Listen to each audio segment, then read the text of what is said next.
Dans un village en Côte d'Ivoire, le fétiche sacré, source de protection et de prospérité pour la communauté, disparaît mystérieusement. Le fétiche, qui avait été vénéré et gardé avec soin pendant des générations, est vital pour le bien-être du village. Son absence engendre des peurs et des troubles parmi les villageois.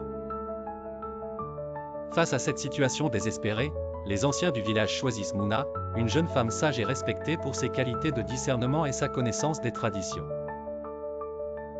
Mouna accepte la mission avec courage et se lance dans une quête pour retrouver le fétiche perdu. Son voyage l'amène à traverser divers paysages, allant des forêts denses aux montagnes escarpées, en passant par des rivières tumultueuses. En chemin, elle rencontre des personnages fascinants, un vieux sage vivant en retrait dans la forêt, une guérisseuse réputée pour ses connaissances en plantes médicinales, et un voyageur mystérieux qui semble connaître les secrets des anciennes légendes. Chaque rencontre offre à Mouna des indices et des épreuves qui l'aident à comprendre la vraie nature du fétiche. Le vieux sage lui explique que le fétiche n'est pas simplement un objet magique, mais un symbole de la foi et de la solidarité du village.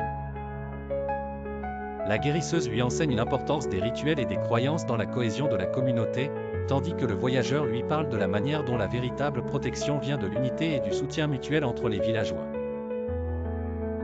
À mesure que Mouna progresse dans sa quête, elle réalise que la perte du fétiche n'est pas une simple affaire de vol ou de disparition. Le véritable pouvoir du fétiche réside dans la façon dont les villageois se rassemblent et se soutiennent les uns les autres. Les épreuves qu'elle rencontre lui révèlent que le fétiche est devenu un symbole de ce que la communauté a perdu, la confiance et l'unité entre ses membres. Finalement, Mouna découvre que le fétiche n'a pas été volé mais a été déplacé par un ancien gardien du village qui voulait tester la capacité de la communauté à se soutenir elle-même en son absence.